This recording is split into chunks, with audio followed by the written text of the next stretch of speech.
Frères et sœurs, je vous salue. Enfin, là, c'était officiel, mais ce n'était pas à 100%. Il y avait beaucoup de spéculations, il y avait beaucoup de murmures et de sursus, mais là, c'est bon. Alassane Ouattara sera bel et bien candidat en 2025. Oui, frères et sœurs, il a décidé de faire un 4e mandat. Après avoir fait un 3e mandat inconstitutionnel, pour ne pas dire anticonstitutionnel, Alassane Ouattara qui a du mépris pour la loi fondamentale, pour la mère du droit et de la loi, qui est la Constitution, Ouattara a décidé de faire un 4e mandat. Oui, souvenez-vous, c'était le 12 mars 2020 que M. Ouattara avait annoncé qu'il ne serait pas candidat. Et il avait jeté son dévolu sur feu de Amadou Gon Coulibaly, paix à son âme, afin qu'il puisse conduire les destinées de son parti et gagner les élections de 2020. Mais le destin en a décidé autrement. Alassane Ouattara qui n'avait pas vraiment la volonté de quitter le pouvoir, parce que lui-même il savait que le feu Amadou Gon avait vraiment une santé qui était très très fragile. Mais il a décidé de ne pas jeter son dévolu sur Ahmed Bakayoko, et à son âme également, qui était en pleine forme et qui pouvait prendre les rênes du pouvoir. Il a jeté son dévolu sur celui-là même qui n'était pas apte, puisqu'il avait subi de lourdes opérations, interventions, et le feu Amadou Gon n'était pas apte. Même quand le choix a été jeté sur lui, beaucoup d'observateurs avertis, analystes avertis, avaient, comment dirais-je, douché ce choix, puisqu'ils savaient que ça ne pouvait pas faire long feu. En tout cas, après avoir dit ça, Alassane Ouattara a tamisé au sein de son parti politique. Il a vu que Bitogo ne peut pas faire l'affaire. Le ministre actuel, Premier ministre, ne peut pas également faire l'affaire, puisque c'est un poids plume. Le vice-président, on n'en parle pas, c'est quelqu'un qui n'est pas populaire et qui n'est même pas intéressé à la politique. C'était un banquier, il était tranquillement à la BCAO. Ouattara a décidé de le faire venir en Côte d'Ivoire et il sait de faire valoir. C'est lui qui décide, c'est lui qui va à toutes les cérémonies pour représenter M. Alassane Ouattara. Voici le rôle qu'il y a dévolu. Sinon, le vice-président de la Côte d'Ivoire, c'est comme si il n'existait pas. Et même politiquement parlant, il n'a pas de fief. Bon, c'est un monsieur, comme je l'ai dit en prélude, il n'est pas destiné et il n'est pas politique. Lui, c'est un technocrate. Mieux, Alassane Ouattara avait peur que certains puissent rejoindre d'autres partis de l'opposition. Ils ont été nommés à la présidence de la République, et Patrick Kachi, Mabi Touakeuse et j'en passe. Vous savez que Mabi Touakeuse, à Montano, ces personnalités ont rejoint l'opposition en 2020. Donc Ouattara ne voulait pas qu'il y ait des bis petita. Il a taillé sur mesure des postes pour ces personnes-là et elles sont aujourd'hui assises tranquillement sur les tabourets à ne rien faire mais payer avec l'argent du contribuable. Alassane Ouattara a décidé d'être candidat en 2025 et soyez-en sûrs qu'il va passer en force. Voilà, vous savez très bien que Ouattara n'a jamais été dans une compétition propre et saine. Non, non, non. M. Ouattara est d'abord l'arbitre à travers la commission électorale dite indépendante qui est à la solde du régime en place. Toutes les CEI locales sont à la solde du parti au pouvoir. Donc je ne pense pas, nous ne pensons pas et nous ne croyons pas que Alassane Ouattara pourra perdre les élections. Ce n'est pas possible. Et quand vous voyez également le fichier électoral qui est truffé de centenaires, de millénaires, sans oublier des femmes qui ont 200 enfants, sans oublier des mineurs qui sont encartés dans la liste électorale, et même des personnes qui sont décédées sont tous dans la liste électorale. Donc cette liste électorale qui est infectée de doublons, comment vous voulez que les gens, l'opposition en Côte d'Ivoire puisse gagner les élections? Je ne suis pas pessimiste, c'est la réalité. L'on demande qu'il faut un toilettage total de la liste électorale, avec même des observateurs internationaux. Bon, je prends même l'exemple de l'OIF, qui a également une expérience à la matière. La Côte d'Ivoire refuse, pour ne pas dire les partis au pouvoir refusent. Alors que, sous le magistère du président Babou Laurent, la commission électorale même était au maître de l'opposition. Parce que Babou n'avait pas peur d'aller et de donner l'opposition à ses adversaires. Parce que quand il sait que, sociologiquement, politiquement, tu es majoritaire, tu n'as pas à avoir peur. Mais Ouattara est aujourd'hui l'arbitre, il est le spectateur, il est arbitre de touche, il est joueur. Donc, avec ça, comment vous voulez que, vous savez très bien que les mêmes causes produisant les mêmes effets, et donc comment vous voulez que Ouattara puisse remplir, puisse être candidat et qu'il perde les élections? Ce n'est pas possible. Techniquement, politiquement, mathématiquement, et mieux, par le prisme de la tricherie, Ouattara ne peut jamais perdre les élections en Côte d'Ivoire. C'est un constat clair et net que celui qui refuse de voir. Mais Alassane Ouattara a décidé d'être candidat en 2025. Et l'opposition, dans cette posture, on a vu le président Babou Laurent faire l'appel de Benoît. Et aujourd'hui, l'on constate également qu'il y a une nouvelle coalition de l'opposition qui s'est créée. Et cette coalition demande un dialogue politique national. Mais Alassane Ouattara ne s'asseyera jamais avec son opposition. Parce que l'opposition en Côte d'Ivoire, le rapport de force n'existe pas. En politique, là, il y a également les rapports de force qui comptent et qui priment dans la balance. Qu'est-ce qu'il y a? Ça fait maintenant 15 ans qu'Alassane Ouattara est au pouvoir. Il faut que l'opposition... Est-ce qu'on n'a pas vu l'opposition dans un stade comme le stade de BMP, le stade Félix Houphouët-Boigny, ou bien faire des manifestations éclatées? Non. Pacifique et bien évidemment. Non. L'opposition fait des manifestations dans des endroits, place Figayo, place Houphouët-Boigny, ainsi de suite. Mais dans des endroits comme mythiques, comme les stades où il y a des marches que Alassane Ouattara a proscrit en Côte d'Ivoire. Les manifestations en Côte d'Ivoire, encadrées par la police pour faire des démonstrations de force, ce sont interdites en Côte d'Ivoire. Et donc, comment? C'est à travers cela que l'on jauge la popularité de l'opposition. Quand l'opposition va dire, bon, nous allons manifester d'Adjamé jusqu'à la place de la République, à la place de la République, on va faire sortir 1 million de personnes, mais s'il y a une marée humaine qui sort, la communauté internationale, même l'opinion va dire que l'opposition est en force. Mais en Côte d'Ivoire, ce n'est pas le cas. Ouattara vous donne une salle, vous êtes 3 000, 5 000 dedans, et c'est tout. Il ne veut pas voir quelqu'un à l'extérieur, parce qu'il sait que les gens à l'extérieur, ça va faire un déclic au niveau de l'opinion, pour dire effectivement, l'opposition est vent debout. Donc, le rapport de force, l'opposition n'a pas, vis-à-vis du parti au pouvoir. Et quand Ouattara, son RDA était au pouvoir, il ne s'alignait pas. Mais regardez, à chaque fois que l'opposition veut sortir en Côte d'Ivoire, l'opposition est réprimée dans le sang.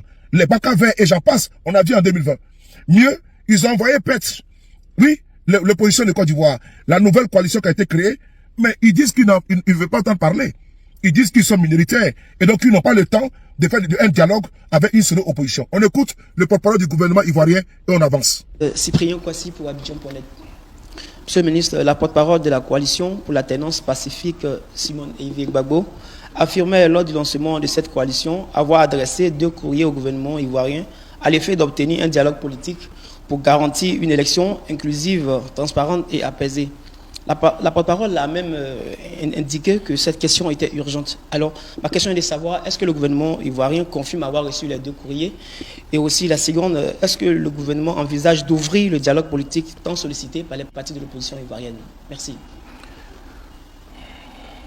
Alors, ce qu'il faut éviter à notre pays, c'est cet éternel recommencement, un peu comme Sisyphe dans la mythologie gréco-latine. Je peux comprendre que certains partis politiques n'existaient pas quand le dialogue politique a eu lieu. Vous me parlez d'une coalition, mais certains partis membres de cette coalition ont participé au dialogue politique. Je pense que ce serait bien que ces partis-là puissent partager les conclusions de ce dialogue politique-là avec ceux qui n'existaient pas au moment où le dernier dialogue politique a eu lieu. Et il me plaît de rappeler, même si je l'ai déjà fait ici, que l'une des principales conclusions de ce dialogue politique, auquel tous les partis qui y ont participé ont adhéré, était de dire qu'aujourd'hui, dans notre pays, toutes nos institutions sont installées et fonctionnent. Et que pour quelques problèmes que ce soit, qui relèvent du fonctionnement normal d'une institution, eh bien, que les requêtes soient adressées à ces institutions. Je pense que quand on se met en association, c'est pour partager les expériences. Il ne faut pas que ceux qui ont participé à ce dialogue politique, qui ont une pleine connaissance donc, des conclusions de cette dernière session qui a eu lieu, la gardent pour eux-mêmes, qui la partagent avec les autres partis membres de cette coalition-là. Évidemment, c'est de bonne guerre.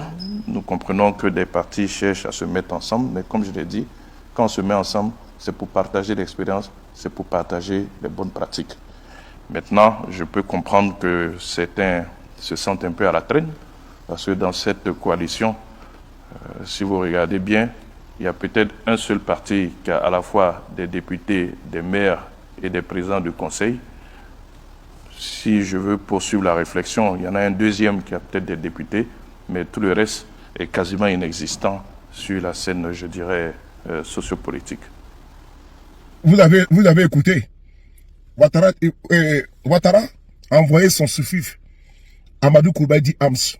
Il dit que les partis politiques là, qui se sont rencontrés là, il dit même dans la sphère politique ivoirienne là, il n'y a que le PPACI qui a quelques députés et le PDCI RDA, le reste sont inexistants. Mépris total, condescendance, irrespect. Vous avez vu son ton, son air de quelqu'un de gonflé. D'ailleurs, lui on l'appelle Michelin. Frère de sœur. En Côte d'Ivoire là, vous avez d'abord la commission électorale qui refuse de faire la RLE, la révision de la liste électorale. Vous avez tous ce panoplie, la Cour constitutionnelle, l'armée, la police, la gendarmerie, toutes les institutions sont à la solde du RHDP. Il demande ici que l'opposition s'adresse aux institutions, mais il n'y aura pas de dialogue en Côte d'Ivoire. C'est-à-dire que en 2025, là, il n'y aura pas de révision de la liste électorale. L'opposition va rester à faire que des communiqués. Où est le rapport de force? Il n'y en a pas, ça n'existe pas. Où c'est la manifestation? Il n'y en a pas, ça n'existe pas. Donc aujourd'hui, si on doit se mettre dans une coalition et faire que des communiqués, dites-moi, est-ce que Ouattara va... Voici déjà, ils annoncent déjà la couleur. Que cette coalition qui a été créée, pour eux, elle est nulle et de nulle fait. D'ailleurs, s'ils ont des revendications à faire, qu'ils s'adressent à eux, à leurs institutions, pas au chef de l'État. Alors que ils ont écrit plusieurs courriers, le PPACI a écrit plusieurs courriers au Premier ministre. Le Premier ministère est une institution. Ils n'ont jamais reçu de courrier. La nouvelle coalition qui a écrit des courriers, zéro réponse. Bon, vous voulez qu'on fasse comment? Ouattara, lui, a décidé de marcher tranquillement. Ce qui est bon et de constater, et ce qui est évident, c'est que Ouattara, il est constant dans sa bêtise. Ouattara, il n'est pas là pour... C'est avant, les Ivoiriens, ceux qui connaissent la démocratie, acceptaient de s'asseoir avec le RDR, discuter. Regardez comment Alassane Ouattara dirige. Il veut discuter avec personne. Ouattara ne s'est jamais assis avec l'un de ses opposants en Côte d'Ivoire. Jamais. Même le dialogue qui a eu lieu sous Patrick Kachi, sous Ahmed Bakayoko, les résolutions n'ont pas été respectées par Alassane Ouattara. Dans l'une des résolutions, il a s'agit de M. Guillaume Soro. Il y a eu des amis ici qui ont été annoncés. Mais Ouattara a préféré prendre la grâce présidentielle pour Gbagbo Laurent pour l'empêcher d'être candidat. M. Guillaume Soro, on n'en parle pas. Donc Alassane Ouattara, comme il a décidé disqualifier comment dirais-je, Gbagbo Laurent, disqualifier Guillaume Soro et se faire un boulevard. Le PDCI, vous allez voir qu'il va créer des problèmes là-bas. Il va créer des problèmes au sein même de l'opposition. Et après, on va rester dans les discours. Pendant ce temps, Ouattara va prêter serment en décembre prochain. Asseyez-vous, vous regardez. J'implore l'opposition de Côte d'Ivoire à sortir dans les calculs. Alassane Ouattara a décidé d'être candidat en 2025. Le constat est là. C'est implacable. Ils ont tous les levés du pouvoir. Souvenez-vous, dans l'opposition, ils étaient nuisibles. Aujourd'hui, au pouvoir, ils sont toxiques. Et donc, si Ouattara décide d'être candidat, là, qui devant lui pour l'empêcher, pour lui faire barrage? C'est ça. C'est seul et sauf une seule opposition compacte, unie, qui pourra faire tomber le régime RDR. Ils étaient dans l'opposition, ils étaient nuisibles. Ils sont aujourd'hui au pouvoir, ils sont toxiques. Que l'opposition de Côte d'Ivoire se réveille. Parce que Ouattara a décidé d'être candidat, il n'y a pas de candidat là-bas potentiel. Bitogo est fort clos, Bakongo est fort clos, Kandia est fort clos, Teboko Mele est fort clos. Tout ce que vous attendez par les candidats camarades, et tous sont fort clos. Le seul et unique candidat à Alassane Ouattara, au RDP, s'appelle Alassane Ouattara. À bon entendeur, salut.